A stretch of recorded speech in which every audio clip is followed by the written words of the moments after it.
Agora você pode fazer parte do clube de membros do Spurgeon TV. Esses são e-books já disponibilizados para os membros do canal. Todos os dias, novos e-books são adicionados junto com outros benefícios que só os membros têm. Sendo um membro, você passa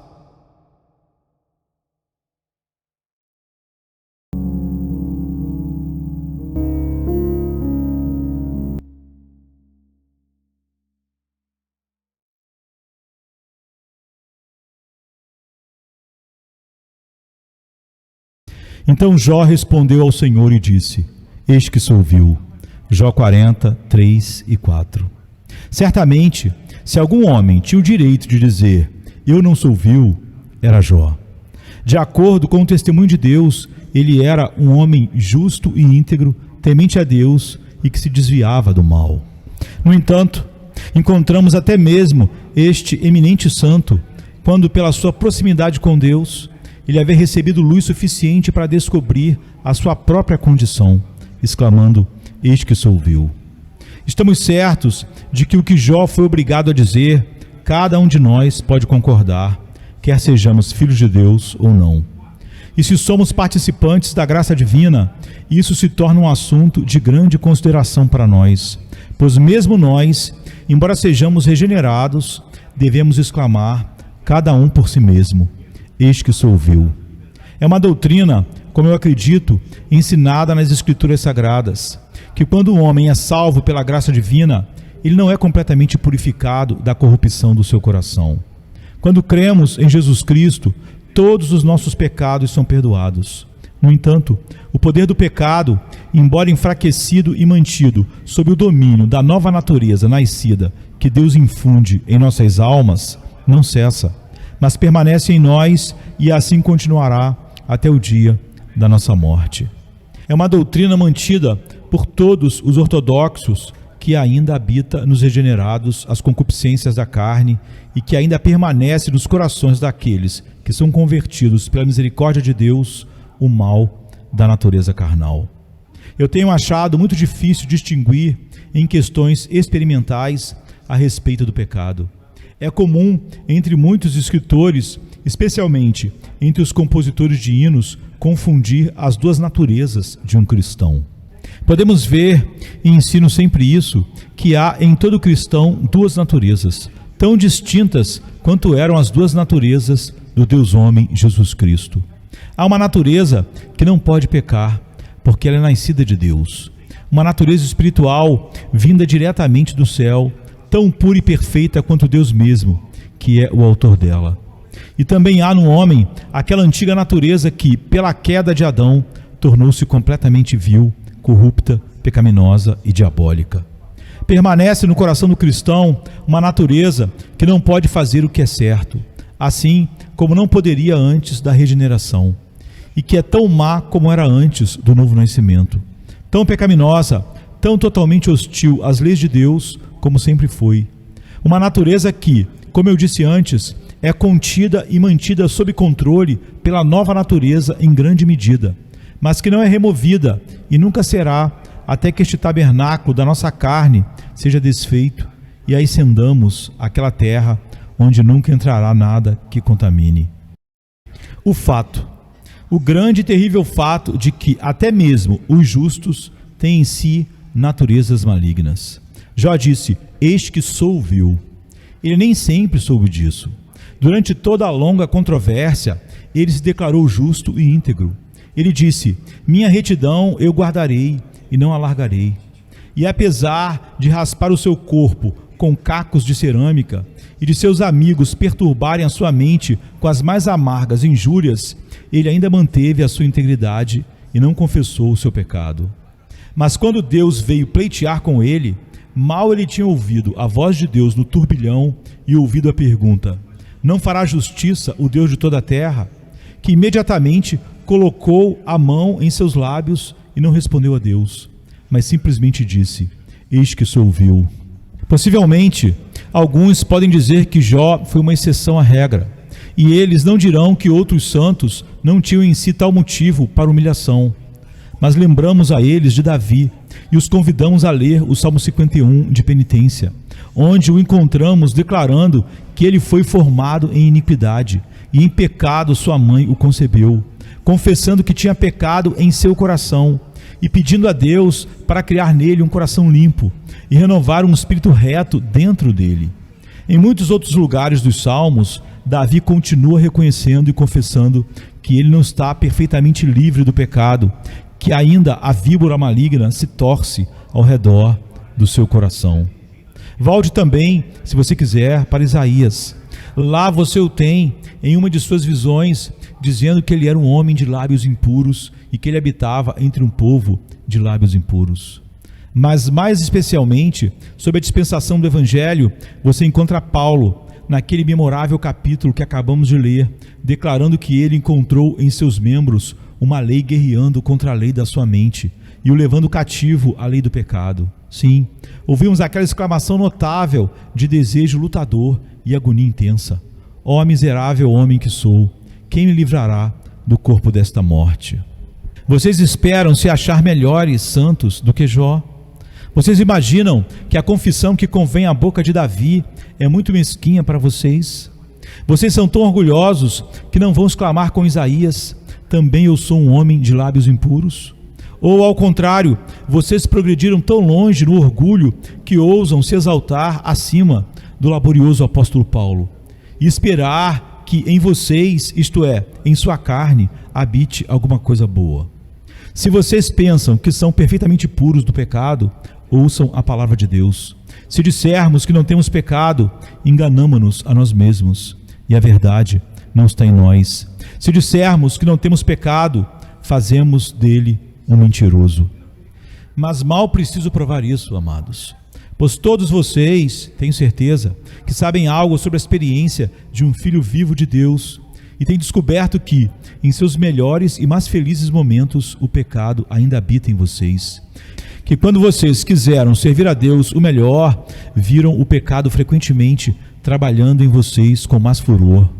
Tem havido muitos santos de Deus que abstiveram por um tempo de fazer qualquer coisa que tenham sabido ser pecado, mas ainda não houve um que tenha sido interiormente perfeito.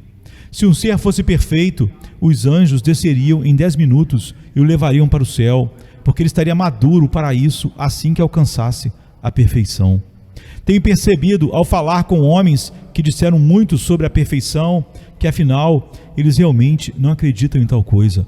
Eles pegaram a palavra e deram um significado diferente a ela, ou provaram uma doutrina que todos conhecíamos antes, ou supuseram uma perfeição tão absurda e sem valor que eu não daria 3 centavos por ela se pudesse tê-la. Muitos deles acredito que seja uma falha de seus cérebros em vez de seus corações. E como John Baird diz, Deus lavará seus cérebros antes de chegarem ao céu. Mas por que eu deveria me deter em provar isso, quando vocês têm provas disso diariamente? Quantas vezes vocês sentem que a corrupção ainda está dentro de vocês? Vejam como facilmente são surpreendidos pelo pecado. Vocês se levantam de manhã e se dedicam fervorosamente a Deus em oração, pensando que tem um dia feliz pela frente. Mal vocês terminam sua oração, quando algo vem para perturbar seu espírito, suas boas resoluções são jogadas ao vento e vocês dizem: este dia que eu pensava que seria tão feliz, sofreu um ataque terrível. Não posso viver para Deus como gostaria. Talvez tenham pensado: vou subir e pedir a meu Deus que me guarde. Bem, vocês foram em grande parte guardados pelo poder de Deus. Mas de repente algo veio, um temperamento maligno o surpreendeu. Seu coração foi tomado de assalto quando não esperava um ataque. As portas foram arrombadas e alguma expressão impura saiu de seus lábios. E vocês caíram de novo de joelhos, exclamando em particular: Senhor, sou vil. Descobri que tenho algo em meu coração que, quando tranco minhas portas e penso que tudo está seguro, se arrasta para fora e desfaz todas as trancas e deixa entrar o pecado. Além disso, amados, vocês encontrarão em seus corações, mesmo quando não são surpreendidos pelo pecado, uma tendência tão terrível para o mal, que tudo o que podem fazer para mantê-la sob controle é dizer: até aqui virais e não mais. Não, vocês vão descobrir que é mais do que podem fazer, a menos que um poder divino esteja com vocês e a graça preventiva restrinja suas paixões e os impeça de satisfazer suas luxúrias inatas.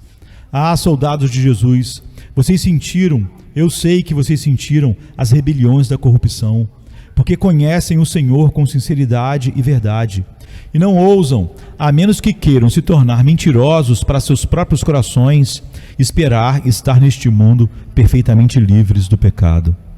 Tendo afirmado esse fato, devo apenas fazer uma observação sobre ele e deixá-lo. Quão errado é de qualquer um de nós, a partir do fato de possuirmos corações maus, desculpar nossos pecados. Conheci algumas pessoas que professam ser cristãs, falar levianamente sobre o pecado. Havia ainda corrupção restante e, portanto, diziam que não podiam evitar. Tais pessoas não têm parte nem herança visível na aliança de Deus. O verdadeiro Filho de Deus amoroso, embora saiba que o pecado está lá, odeia aquele pecado. É uma dor e uma miséria para ele e nunca faz da corrupção do seu coração uma desculpa para a corrupção de sua vida. Nunca alega o mal da sua natureza como uma justificativa para o mal de sua conduta. Se alguém pode, em algum grau, se livrar da convicção de sua própria consciência por causa de suas falhas diárias, alegando o mal do seu coração, ele não é um dos filhos de Deus quebrantados. Ele não é um dos servos provados do Senhor, pois eles gemem sobre o pecado e o levam ao trono de Deus. Eles sabem que isso está neles, portanto, não o deixam, mas procuram com toda a mente mantê-lo sob controle, para que não se levante e os leve embora. Lembre-se disso, a menos que você queira usar o que digo como um manto para a sua licenciosidade e uma cobertura para a sua culpa. Assim, mencionamos o fato de que os melhores homens ainda têm pecado em seus corações. Agora, vou lhe dizer quais são as ações desse pecado. O que faz o pecado que ainda permanece em nossos corações? Eu respondo: 1. A experiência lhe dirá que este pecado exerce um poder inibidor sobre tudo que é bom. Você sentiu, quando queria fazer o bem, que o mal estava presente com você. Assim como o carro, que poderia descer rapidamente a colina, você teve um freio colocado em suas rodas. Ou como o pássaro, que queria subir em direção ao céu, você encontrou seus pecados como as barras de uma gaiola, impedindo o seu voo em direção ao Altíssimo. Você dobrou o joelho em oração, mas a corrupção distraiu seus pensamentos. Você tentou cantar, mas sentiu hosanas se enfraquecerem em sua língua. Alguma insinuação de Satanás pegou fogo como uma faísca em uma palha e quase sufocou sua alma com sua fumaça abominável. Você correria em seus deveres santos com toda a prontidão, mas o pecado que tão facilmente o envolve prende os seus pés e, quando você estiver chegando perto do objetivo, tropeça e cai para sua própria desonra e dor. Você frequentemente encontra o pecado que habita em você, retardando você mais quando você está mais fervoroso. Quando você deseja estar mais vivo para Deus, é provável que encontre o pecado mais vivo para repelir você. O coração mau de incredulidade se coloca em seu caminho e diz: você não deve vir por aqui. E quando a alma diz: eu servirei a Deus, adorarei em seu templo, o coração mau diz: vá para Dan e Berseba e incline-se diante de falsos deuses.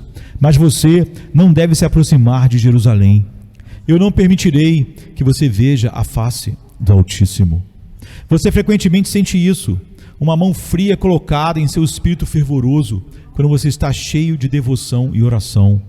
E quando você tem asas de pomba e pensa que pode fugir e descansar, um obstáculo é colocado em seus pés para que você não possa subir. Esse é um dos efeitos do pecado que habita em nós. 2. Mas o pecado que habita em nós faz mais do que isso. Não só nos impede de avançar, mas às vezes até nos ataca, além de tentar nos obstruir. Não é apenas que eu luto com o pecado que habita em mim, mas às vezes é o próprio pecado que faz um ataque em mim. Você notará que o apóstolo diz: ó homem miserável que eu sou, quem me livrará do corpo desta morte? Isso prova que ele não estava atacando o seu pecado, mas sim que esse pecado, estava atacando ele. Eu não busco ser libertado de um homem contra quem lidero o ataque, mas é do homem que me oponho que busco ser libertado. E assim, às vezes, o pecado que habita nos crentes voa sobre nós como um tigre sujo das florestas, ou algum demônio ciumento do espírito celestial dentro de nós. A natureza má se levanta, não apenas procurando nos impedir no caminho, mas como Amaleque trabalha para nos destruir e nos cortar completamente. Você já sentiu, amado, os ataques do pecado inato? Talvez não, mas se ainda não sentiu, pode ter certeza de que sentirá. Antes de chegar ao céu, você será atacado pelo pecado. Não se trata apenas de expulsar o cananeu, mas o cananeu, com carro de ferro, tentará vencê-lo, expulsá-lo, matar sua natureza espiritual se pudesse, apagar a chama da sua piedade e destruir a nova vida que Deus implantou em você. Se ela não fosse imortal, ele conseguiria. 3. O coração maligno que ainda permanece no cristão sempre reina e habita dentro dele, mesmo quando não está atacando ou obstruindo. Meu coração é tão ruim quando não emana nenhum mal, como quando está cheio de vileza em suas manifestações externas. Um vulcão é sempre um vulcão, mesmo quando está adormecido, não se pode confiar nele. Um leão é um leão, mesmo que brinque como um filhote. E uma serpente é uma serpente, mesmo que você possa acariciá-la enquanto ela dorme por um tempo. Ainda há veneno em sua picada, quando suas escamas azuis convidam a olhar. Meu coração, mesmo que por uma hora não tenha tido um pensamento maligno, ainda é maligno. Se fosse possível viver dias sem uma única tentação do meu próprio coração para pecar, ainda seria tão maligno quanto antes. E o coração está sempre ou exibindo sua vileza ou preparando-se para outra exibição. Ele está carregando o seu canhão para atirar contra nós, ou está em guerra conosco. Você pode ter certeza de que o coração nunca é diferente do que era originalmente. A natureza maligna ainda é maligna. E quando não há chamas, está empilhando lenha, com a qual inflamará em outro dia. Ele está reunindo de minhas alegrias, de minhas devoções, de minha santidade e de tudo que faço, alguns materiais para me atacar em algum momento futuro. O coração mau é apenas mau e sempre mau, sem o menor alívio ou elemento de bem. A nova natureza deve sempre lutar e lutar com ele, e quando as duas naturezas não estão lutando, não há trégua entre elas. Quando não estão em conflito, ainda são inimigas. Não devemos confiar em nosso coração em qualquer momento, mesmo quando ele fala mais justo, devemos chamá-lo de mentiroso. E quando ele finge o melhor, ainda assim, devemos lembrar de sua natureza, pois é mau e sempre será assim. Não vou mencionar em detalhes as ações do pecado habitando em nós, mas é suficiente que você reconheça algumas de suas próprias experiências, para que você possa ver que isso está em consonância com as dos filhos de Deus, para que você possa ser tão perfeito quanto Jó e ainda dizer: eis que sou vil. Venha se cansado estás, e eu descanso darei.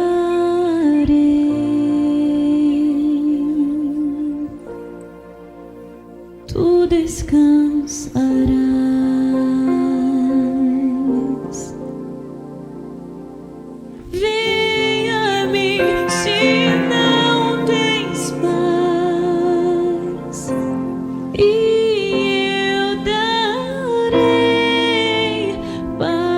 Sem fim,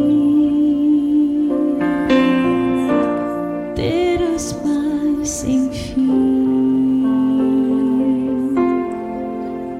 O meu jugo é leve, o meu fardo graça dá. Tome tua cruz, te darei a paz.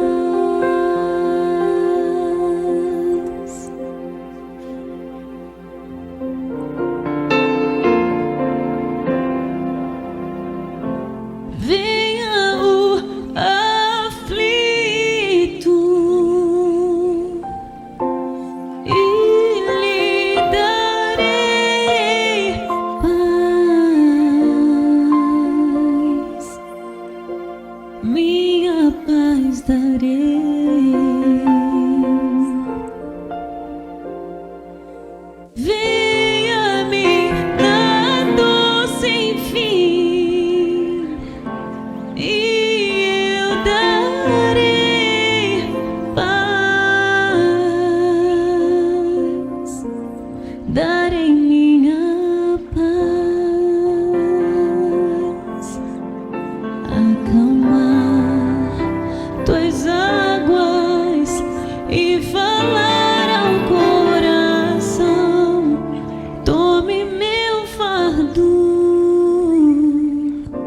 te darei a paz.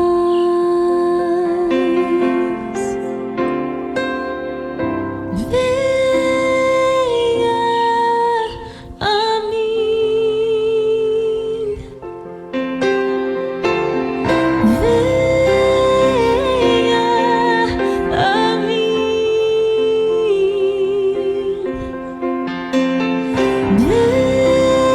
venha a mim.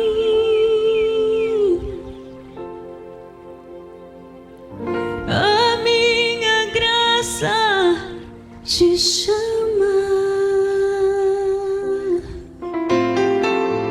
a minha graça te salva.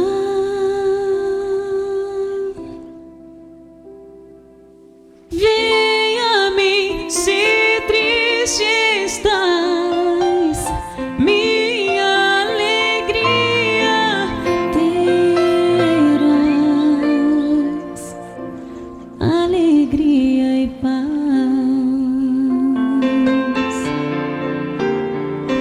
Vem a mim na tua escuridão, eu sou a luz do mundo, sou a tua